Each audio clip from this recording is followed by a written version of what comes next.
rollout, coordination, stakeholder engagement, and ensuring that views permeate from bottom up to make this truly a Kenyan policy.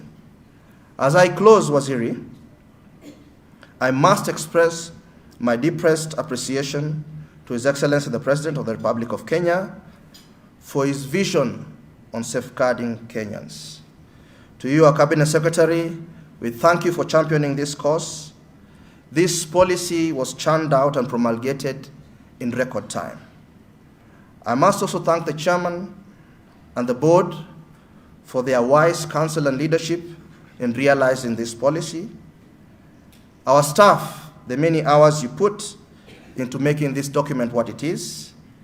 To our partners, and especially Vital Strategies and the Institute of Legislative Affairs for your support in kind.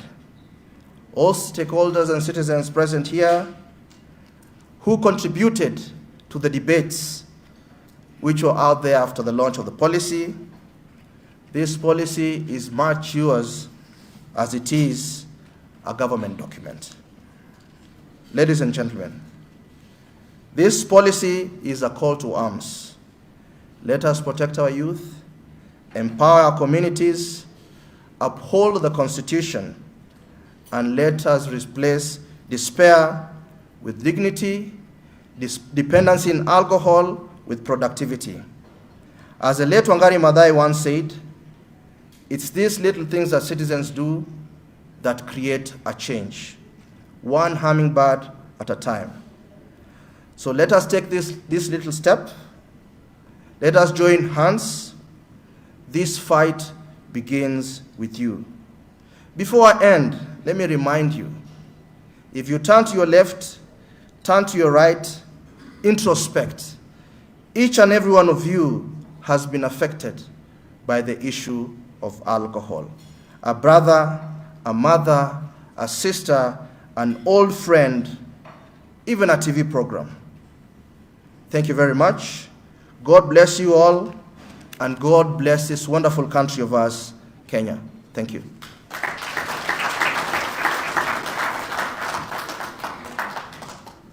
Mgeni wetu wa heshima, itifaki zote zazingatiwa mabibi na mabwana. Can we applause the CEO in a Nyayo era version? 3 rounds of applause. Moja, mbili, tatu. Asante bwana CEO. Ladies and gentlemen, as highlighted by the CEO, this was a consultative process where we involved very many stakeholders, and their considerations were taken into consideration in developing this policy. Because of time, we will invite a few to give their remarks, and the first one on stage is Madam Selina War from the International IILA Legislative Affairs.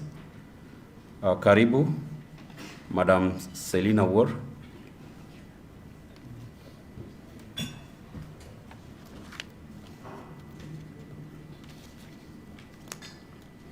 To our chief guest, Honorable C.S. Kipchumba Murkomen, NACADA Board Chair, and NACADA CEO, all invited guests, ladies and gentlemen, good morning. Good morning. That's better. My name is Celine Awor. I'm the CEO at the International Institute for Legislative Affairs, and it is my honor this morning and privilege to address you on behalf of civil society organizations, most of them represented here, SCAD. Please, if you can just quickly wave. We have SCAD, Slum Child, Mewa from Mombasa, Blue Cross, great, Girl Guides and Scouts, Graceful Youth Center, amongst many others that I can't mention here. First and foremost, I take this opportunity to most sincerely congratulate the ministry on this occasion of launching the national policy for the prevention, management, and control of alcohol, drugs, and substance abuse in Kenya. This policy marks a significant milestone for the country and the government's deep commitment to address the problems of alcohol and drug use in Kenya. which continue to ail the country in many aspects, including health, economy, and social. Notably, children and the youth are most vulnerable and affected by these problems. Recent data published in 2022 from NACADA indicate that 1 in every 20 youth aged between 15 and 24 years are currently using alcohol, and the initiation age for alcohol use is only 7 years. These are worrying figures. Yet the policy's progressive and comprehensive strategies to address these issues are refreshing and encouraging that as a country, Kenya is on the right track to save and protect its future. So as CSOs, we have remained steadfast in our advocacy and partnership with NACADA and other government agencies in the fight against alcohol and drug use in Kenya. And we are proud to be associated with you on this occasion. However, the journey has just begun. So the speedy and effective implementation of this policy is paramount for the realization of the desired goal to protect and heal Kenya's public health and economy. We therefore urge NACADA and all relevant government agencies to prioritize the implementation of this policy by putting in place all the necessary mechanisms and frameworks riding on the multi-sectoral and coordinated approach established in the policy to ensure its full and effective implementation. And of course, as CSOs, we remain committed to this cause, to the advocacy agenda, and we look forward to continued partnership with government in this journey. Thank you very much.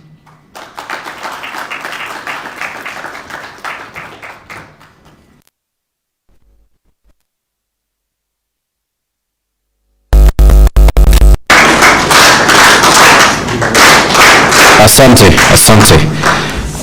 Next, we want to invite Madam Jane Moria, who is a representative of Vital Strategies, to give her comments. Karibu, Madam Moria.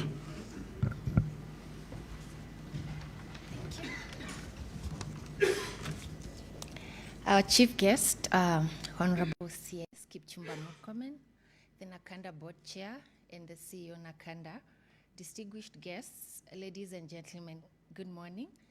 My name is Jane Moria. I'm the country coordinator for Vital Strategies, Kenya. It is my pleasure to be here representing my Reset Alcohol colleagues to congratulate NACADA, the Kenya's cabinet, and our civil society partners, International Institute for Legal Legislative Affairs and SCAND, on the adoption of this groundbreaking national alcohol policy. At Vital Strategies, we help strengthen public health systems to contend with the world's most important and difficult health challenges. The harms from alcohol consumption are undoubtedly among those. Alcohol is responsible for nearly 5% of all deaths in Kenya, and it has a tremendous negative impact on quality of life and economic prosperity. So besides that, Vital Strategies actually collaborates with the Department of Civil Registration, the Ministry of Interior, to ensure that all the deaths are registered, as well as the certification of cause of death is well done and documented. So the new NACADA policy provides a comprehensive framework for effective and evidence-based measures that reduce these harms. This includes fiscal measures and restricting availability and marketing. Two policies from the World Health Organization, SAFER, and Best Guys, and priorities of the Reset Alcohol Initiative. We are proud to have supported NACADA on this journey and applaud you for your persistence. This critical milestone is a great step to usher in the regulatory reforms required to reduce alcohol harm in Kenya. But beyond its promising impact, we must highlight the incredible participatory process through which the policy came to life. Over 9 nationally representative forums were organized with care to promote inclusive dialogue and solicit input. We already knew through polling research that 9 out of 10 Kenyans see alcohol as a cause of harm, and that it is the government's role to control this. But listening and consulting communities across the country also ensured this policy would be shaped by Kenyans for all of Kenya. We hope this collaborative spirit energizes all of us as we take our next steps. Soon, we will have to engage our East African countries, or rather the community, our neighbors, to inspire them to follow Kenya's lead. Indeed, regional cooperation will be essential for alcohol policy to have the greatest impact on our collective and individual health. I also want to acknowledge all other partners of the Reset Alcohol Initiative in Kenya and beyond. Thank you once again. Congratulations to all.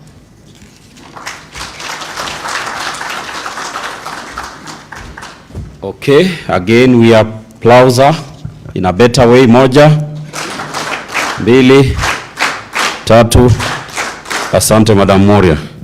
Ladies and gentlemen, now we want to move to the next phase of this engagement, where I want to welcome back our CEO, Dr. Merikwa, to lead the next phase of the program. Karibu Daktari. Thank you, Obura. Makofi pia ya KANU for Obura. Moja, mbili, tatu. Thank you very much.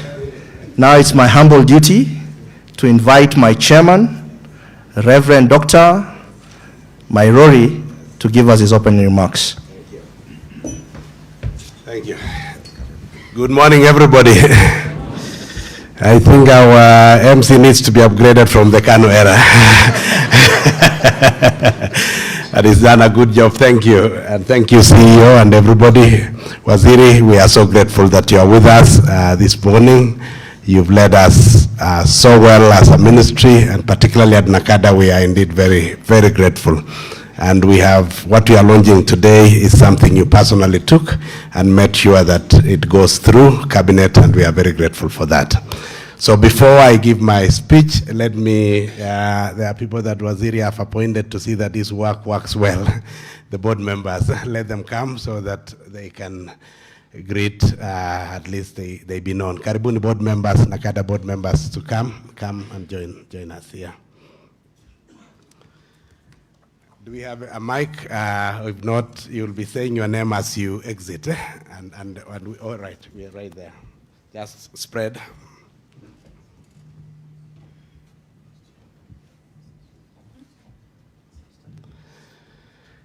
All right, I think the vice chair will be the last. Let's begin on the other side. All right. Good morning. My name's Ali Swale, board member, Sante. Good morning, everyone. My name is Victor Adido, board member NACADA, and also the Chief Commissioner Kenya Scouts. Thank you. Good morning, everyone. My name is Kenneth Korir. I'm the alternate director and a board member at the NACADA representing the PS National Treasury. Thank you. I'm Reverend Goge, NACADA director. Thank you. Good morning, everyone. I'm Dr. Mercy Karanja. I represent the Kenya Medical Practitioners and Dentists Council. Yes, good morning, everyone.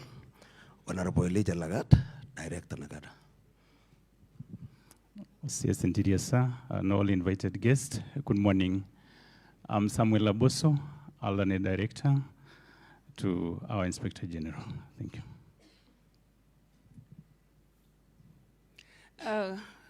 Good morning. My name is Anjeri Mathu. I'm the Vice Chair, NACADA Board of Directors. I'm also a recovering alcoholic, a proud recovering alcoholic. I'll be celebrating 21 years of my sobriety next month. And I believe we have walevi wengi sana hapa, walevi soba, mikono juu. Those who are sober, walevi wale wako sober. So, RCS, we are quite a number who are sober, so rehabilitation works. Some people say that it does not work, but truly with the treatment facilities with proper structured programs, which are actually accredited by NACADA, they do work. And as we launched the other time, the community-based rehabilitation program, I believe will go a long way in helping our young people. Asanteni sana, thank you. Thank you very much. My name is Antonio Merikwa. I'm a board member and a secretary to the board. Thank you. Let's appreciate our board members. Thank you. So our CS and guests, all guests that have come, today marks a truly momentous occasion in the history of our beloved nation. We stand here united to witness the launch of the national policy on prevention, management, and control of alcohol, drugs, and substance abuse in Kenya. This is not just a document. It is a profound declaration of our collective resolve to confront, with unwavering determination, one of the most insidious threats to our societal fabric, our economic prosperity, and the very future of our children. For too long, the shadows of alcohol, drug, and substance abuse have cast a long and dark wall over our communities. We have seen firsthand the devastating consequences: shattered families, lost livelihoods, compromised health, rising crime, and stolen youth. The statistics, grim as they are, tell only part of the story. The true cost is measured in the silent suffering, the unfulfilled dreams, and the erosion of hope. As the chairman of NACADA board, I stand before you today filled with hope. This is because the policy we are launching today possesses a robust, comprehensive, and scientifically informed roadmap to navigate the challenge of alcohol and drug abuse. Ladies and gentlemen, the policy is a culmination of extensive consultation, rigorous research, and dedicated collaboration among countless stakeholders. It embodies the voices of our communities, the insights of our experts, and the commitment of our government. It represents a paradigm shift from the fragmented interventions to a holistic, multi-sectoral, and balanced approach. First, it places prevention and demand reduction at the very core of our strategy. We recognize the place of prevention, which is better than cure. The policy champions intensified public education and awareness campaigns tailored to reach every corner of our nation, from the bustling cities to the remotest villages. We will empower our children and youth with the knowledge and resilience to resist peer pressure and make informed choices. We will work tirelessly to address the socio-economic vulnerabilities that often push individuals towards substance abuse. Secondly, it reinforces our commitment to strengthening law enforcement and supply suppression. Illicit drugs and unregulated alcohol are poisons that must be eradicated from our society. This policy provides a clear framework for interagency coordination, intelligence sharing, and stricter enforcement of existing laws to dismantle the networks of producers, traffickers, and peddlers who profit from human suffering. We are sending a clear message. There will be no sanctuary for those who endanger our people.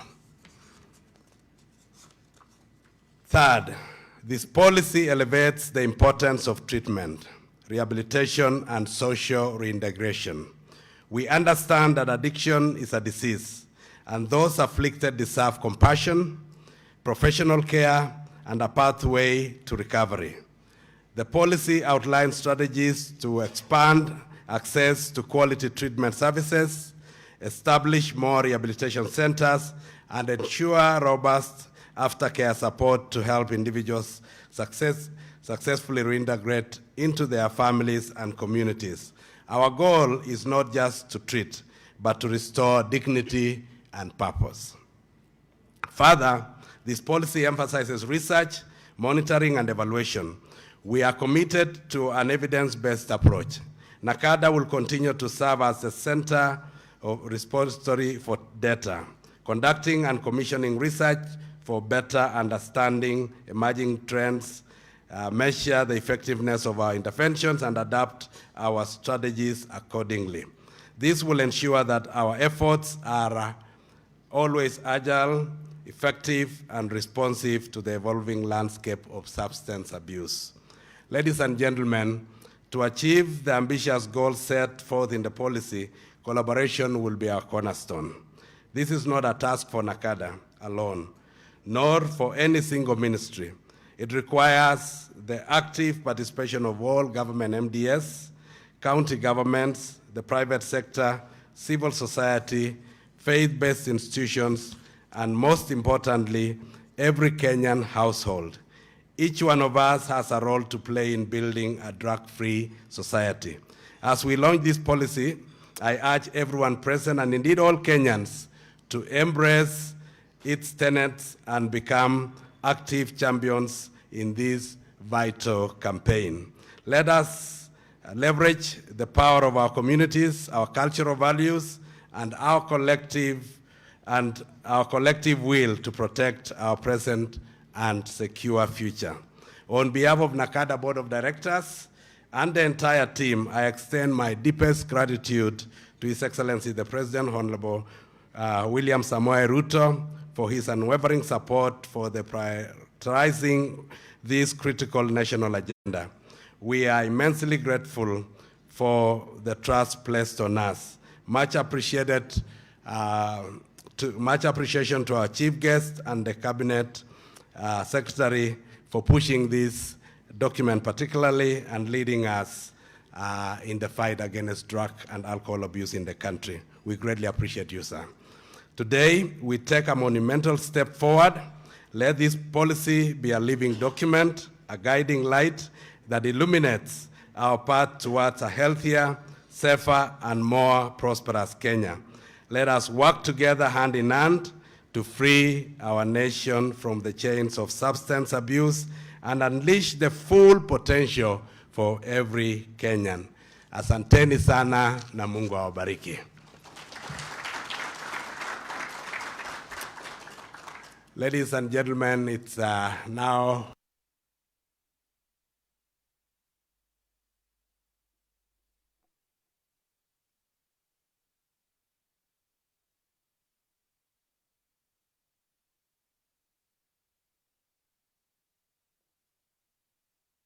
and you've helped us lead the fight so well. So as NACADA, we are very proud of you. And I'm sure every family in Kenya that is suffering, when they see you seated here from alcohol and drug abuse challenges, they have a lot of hope and they are very grateful. So it's my joy now that we welcome, let's all stand and appreciate our CS as he comes to speak to us. Please be seated. Asante.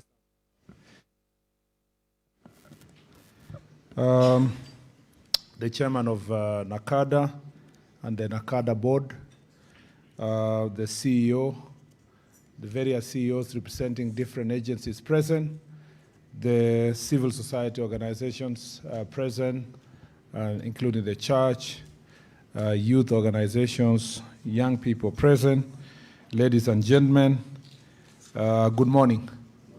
Good morning once again. I listened to the vice chair of NACADA, Madam Ann Matthew, and I didn't know you were the vice chair until I learned later you were the vice chair. But I've listened to your videos many times online, your stories in Thika and other places. And I can't just imagine how powerful a testimony can do to families and help families. And I think we need many people who can speak like you do, because there is no single family here. There's no single family. I've done my own statistics. I may be wrong, but there's no single family that they don't struggle with a relative, a close relative that is suffering as a result of alcohol and drug abuse. So thank you very much for sharing that. And we need more people like you to speak out on this very important issue. And maybe I'm even jumping my speech, but it's important for people to appreciate that rehabilitation works, and rehabilitation is important, and rehabilitation run by government is even more important, because the incentive is not profit and there's no money. So it's not about making money, it's about just saving lives. Drugs and substance abuse and illicit trafficking fuel crime, compromise public health, undermine the potential of our youth, destabilize families, and erode the very fabric of our communities. The pervasive nature of this challenge demands a robust, coordinated, and a resolute response. That is why I'm delighted to stand before you today as we launch the first ever national policy on the prevention, management, and control of alcohol, drugs, and substance abuse in Kenya. This is not a mere policy document. It's a renewed commitment by the government of Kenya to secure the health, safety, and future of every citizen, particularly our vibrant youth. The policy reflects the vision of His Excellency the President, Dr. William Samoei Ruto, for a secure, health, and prosperous Kenya. I must say this is not just because I'm a cabinet secretary. I must say that the President takes this issue very serious. Maybe because he's a teetotaler, but he takes it very, very seriously. And in every instance, he actually takes, I am sure there are so many public officials who used to take alcohol before in previous governments, and they are struggling to survive because they are now serving in government. Thanks to the President's very strict, let me just say that we sometimes go for outing, retreats and so forth, and the President is involved, or a foreign trip. And because the President is there, everybody is hiding. When they're trying to take a glass or two. Anyway, I should not be saying this. At the onset, may I take this opportunity to congratulate, you know, when I say this, I remember what I said about Busa in Kitale, and I see how it's trending. And I don't take Busa, I need to emphasize that.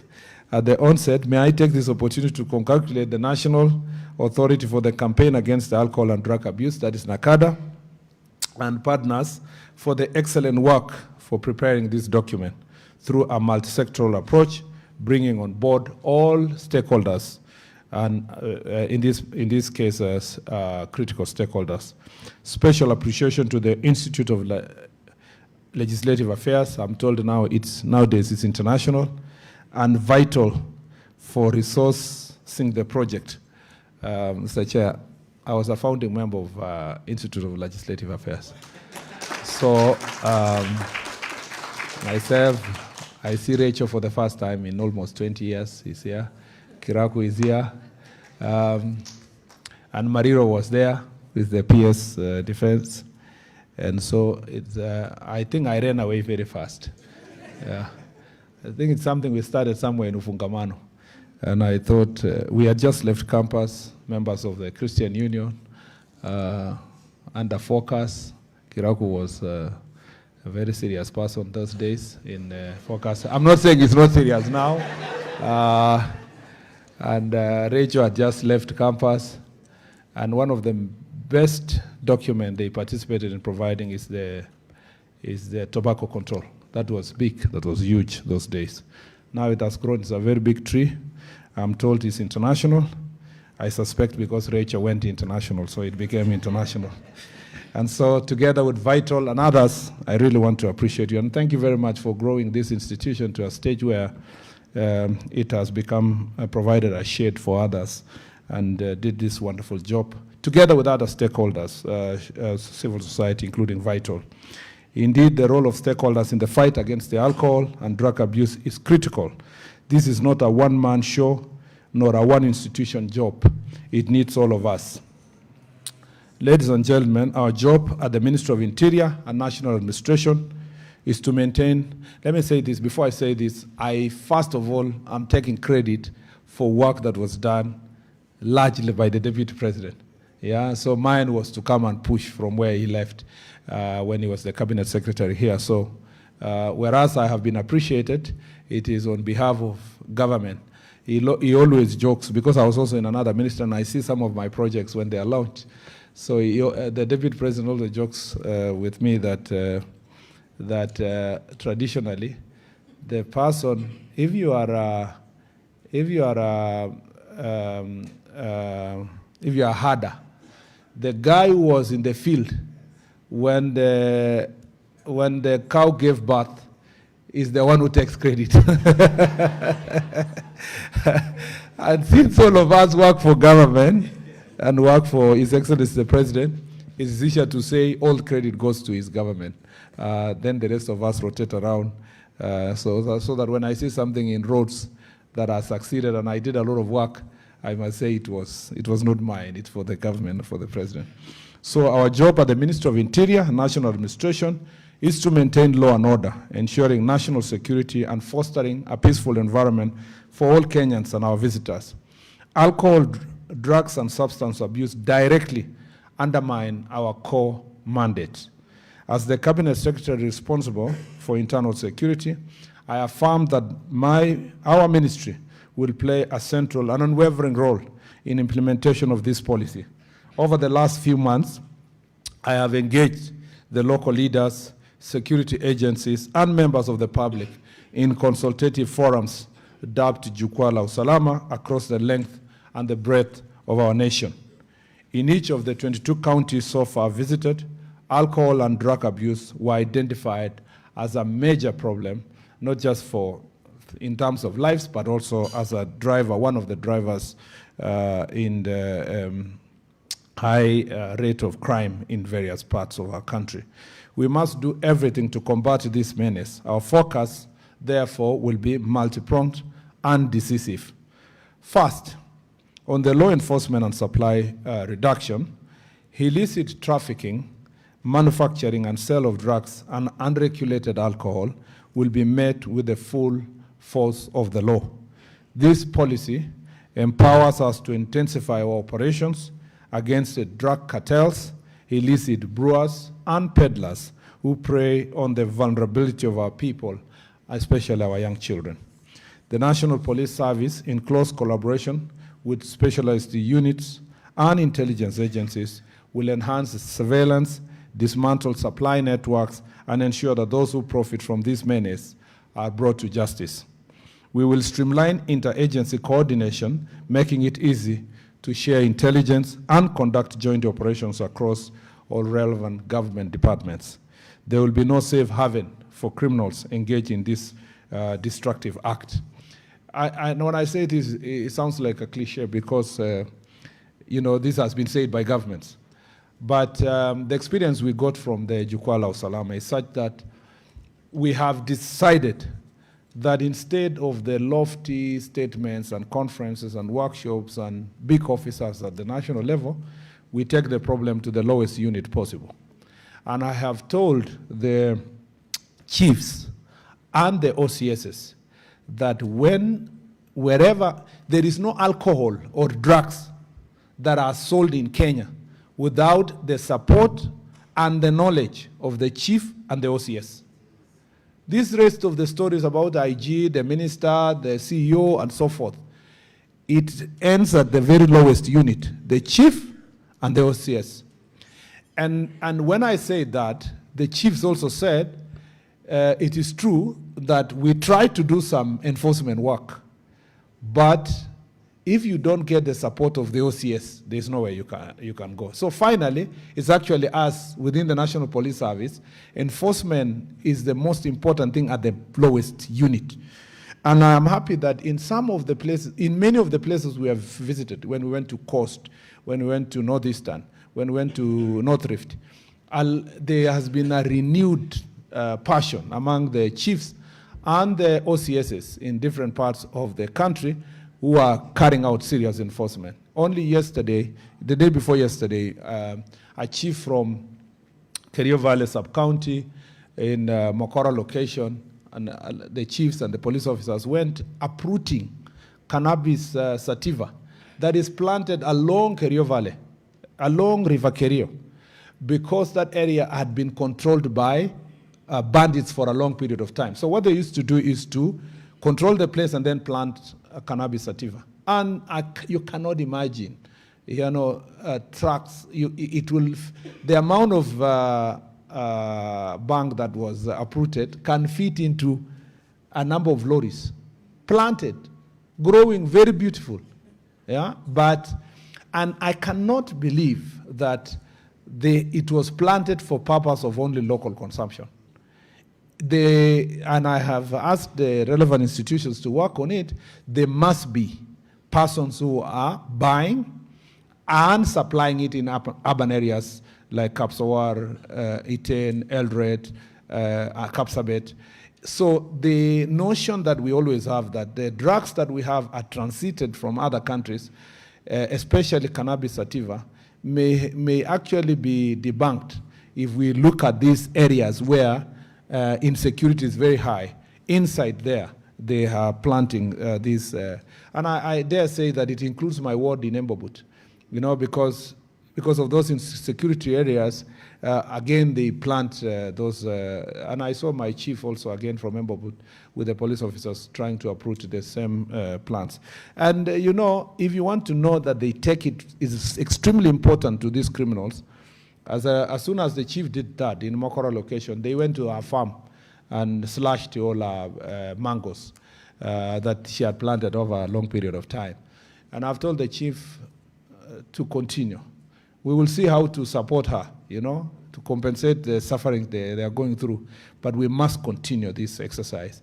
And we'll only achieve it if the lowest unit is motivated and ready to do the job, and they receive the highest support from the national level. Sadly, we also have collaboration from the police officer, from some chiefs, from government officials. And that was the case in Kitale. When we went to Kitale 2 days ago, we established that there is a lot of incestuous relationship between government officials and these drug cartels. So we have to work. We are going to sack people. We have started sacking them, and they will go to court. Any chief, any police officer, any OCS whose jurisdiction is a drug haven will be dealt with according to the law. They will not be transferred. They will be removed from service. Those who are committing these acts will also be prosecuted accordingly. Therefore, I'm very happy with this renewed energy. Our plan is to ensure that there is enhanced intelligence-led enforcement that is targeting particular areas. And we have also established, thanks to Jukwaa Usalama, that drugs are more prevalent around colleges and universities. So areas that have, we have colleges and universities will now be our areas of focus, and we must work together to make sure that we deal with so towns like, as I said, towns like all the county headquarters. If you go to Kitale, for example, they may not have a university, but they have Kitale Polytechnic with 16,000 students, and then other colleges around there. Eldoret is an area of new target because of the enhanced number of students there. Kisumu, of course, Nairobi, Mombasa, and other towns become, they are targeted, especially because young people around there. And this is something we must do together for the sake of our children and for the sake of our future. Secondly, on community engagement and administration, our administrative structures are the bedrock of our government. Our national government administration officers work closely with the people and understand the local dynamics of substance abuse. I'm happy to know that the policy reinforces their role in public awareness, campaigns, community-based prevention initiatives, and identification of at-risk individuals and areas. We will empower our administrators with the necessary training and resources to lead community dialogue, establish local multi-sectoral committees, and engage stakeholders in implementation of various interventions in the community. In fact, we will be rewarding administrators who do a good job and officers, either with promotions or state recognition, because this is a very important exercise that must be done across the country. Thirdly, on border security and control, Kenya's strategic geographical location makes us vulnerable to the transit of illicit drugs. Our ministry will strengthen border controls, enhance surveillance of our ports of entry, and invest in advanced detection technologies to intercept drugs and precursor chemicals.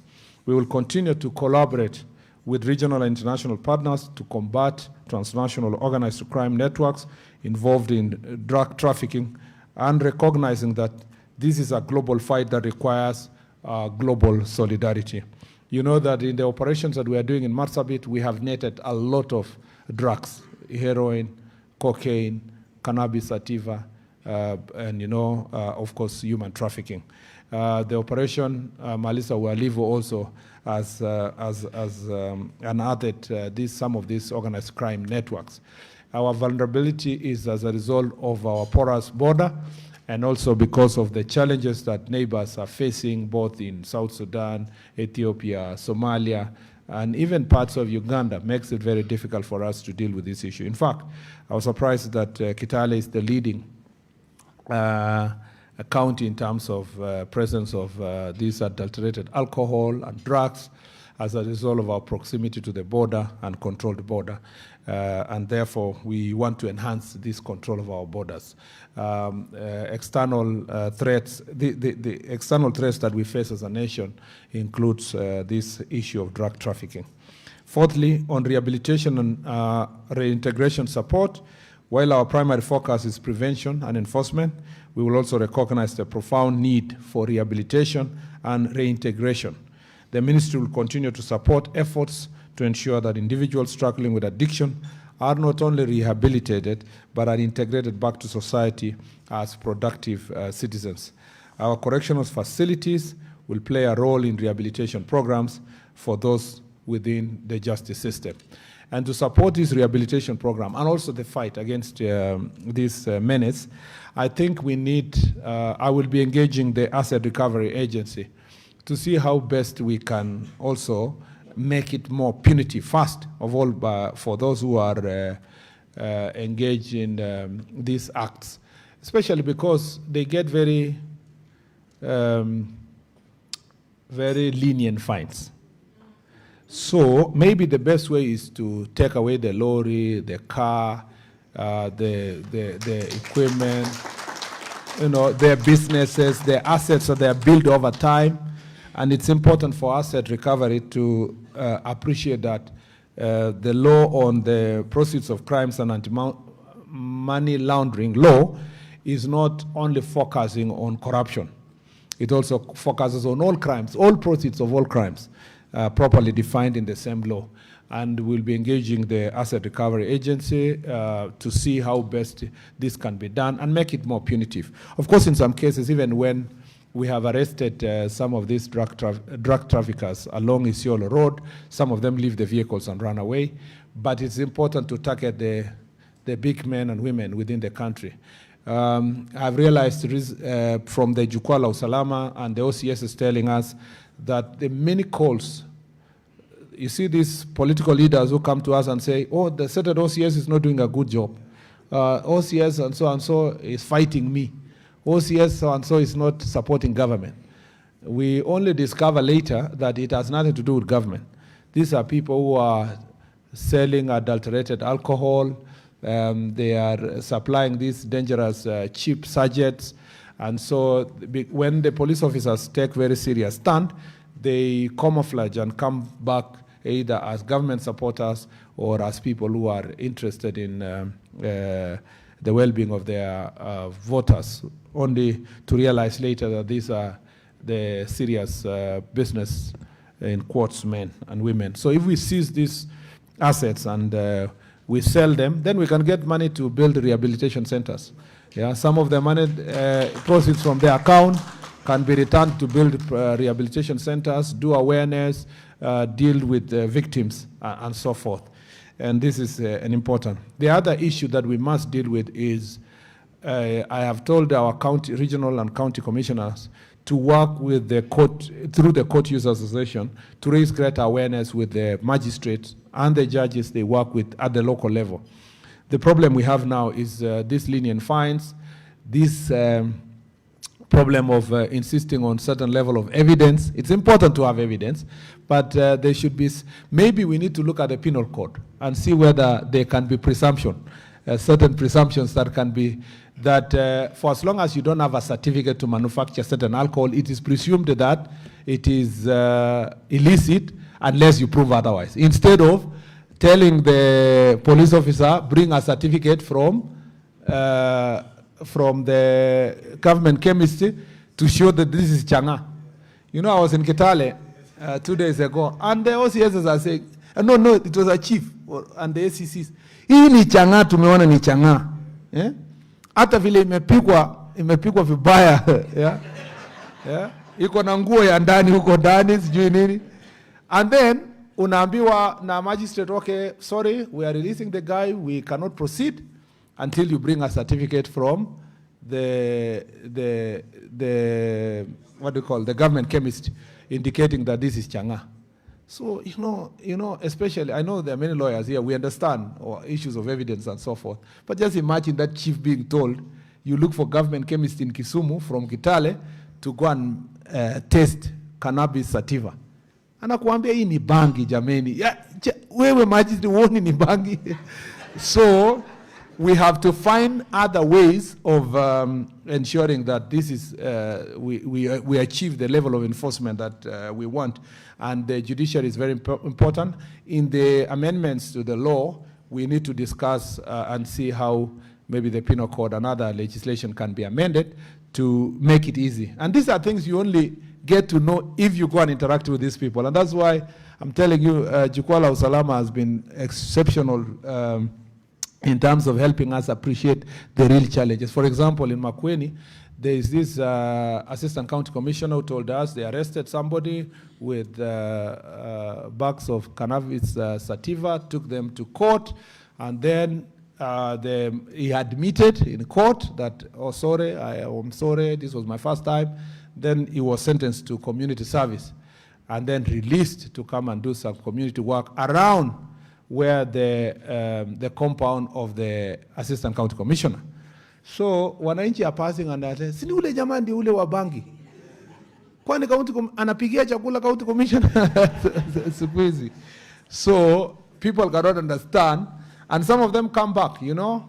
In fact, I was told in Baringo that some are arrested and then they are fined 1 million shillings, and they can afford to pay 1 million and come back. So it means it must be very lucrative business. You find 1 million, they come back, they continue. So the only deterrent factor here is to seize their assets and to perhaps make sure that we close their accounts. Then people will start feeling that this thing is very serious. And I think that's where we should go, Bwana CEO, and help us, we work together. I have said too many things, and I'm the one who was saying I'm in a hurry. But it's because this subject is extremely important for us, we must be able to deal with it together. So as I close, ladies and gentlemen, I wish to reiterate that alcohol and drug abuse is a shared challenge. The implementation of this policy is therefore a shared responsibility. It calls for synergy among all stakeholders, national government, county government, civil society, faith-based organization, the private sector, and indeed every Kenyan. We must forge a united front driven by a common purpose to protect our children, empower our youth, and restore the dignity and potential of those ensnared by addiction. I think the report that comes from Jukwaa la Usalama, because we have been with the CEO throughout, we should find ways of using the report to improve on the amendments. And I think, Mr. Laboso, you should join us in the remaining 25 counties. Then it will help. Apart from the IG, we've been going with the IG or DIG, but your presence is very important because you are the unit established to do that very important task. And then we can see how to tighten this issue. We also need to strengthen, we have said we will strengthen your department to make sure that it has national coverage so that then they can work together with other DCI officers and police officers. Thank you very much. Please be seated to make sure that this issue is dealt with. So our ministry is fully committed to translating the aspirations of this policy into tangible results on the ground. We will dedicate the necessary resources, deploy our personnel strategically, and work tirelessly to ensure that our communities are safe, drug-free, and conducive to growth and development. Thank you very much. Asanteni sana, and may God bless you. Thank you very much, Waziri. Let's give Waziri a round of applause. Moja, mbili, tatu, nne. Thank you. Vice Chair, let's make your way to the launch.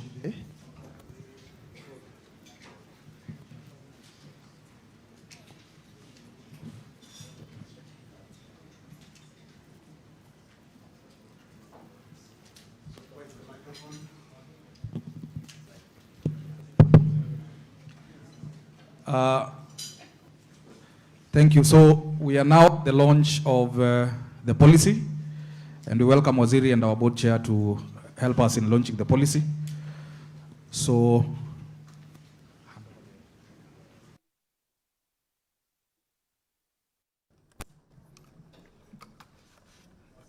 I now declare the policy officially launched.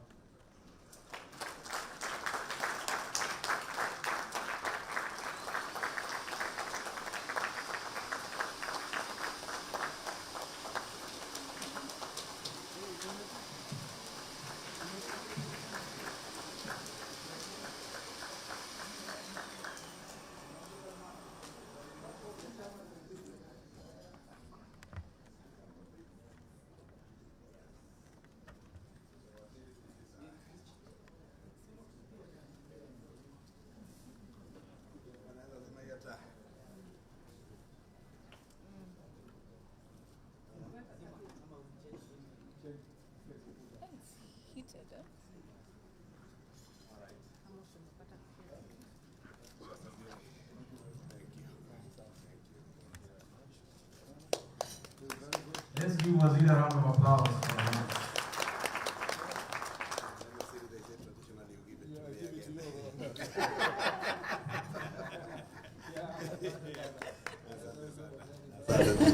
The CEO and the Vice Chair. The Vice Chair. And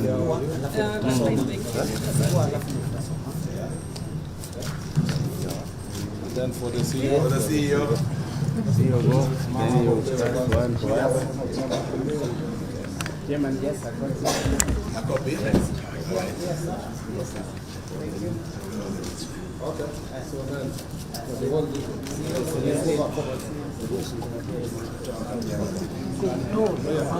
obviously, all that's one of the we don't understand. Let's go to the stand. Let's go to the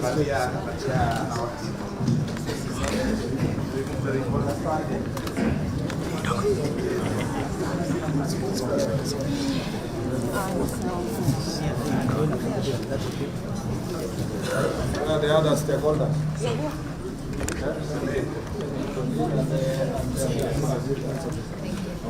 One of you come this way.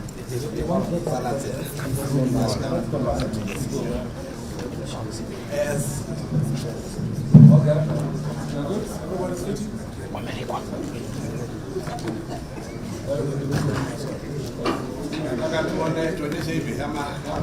more person this way. Yes. I used to be a camera. Okay.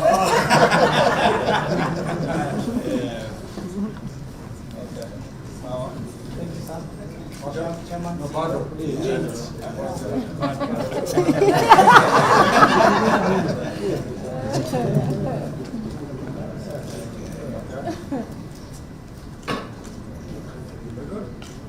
much.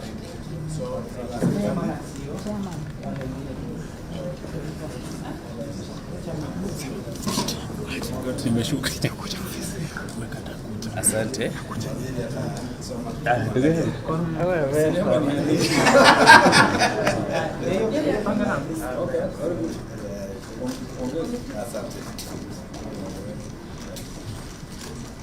Thank you, sir. Thank you. Asanteni sana. Good job. Thank you. So,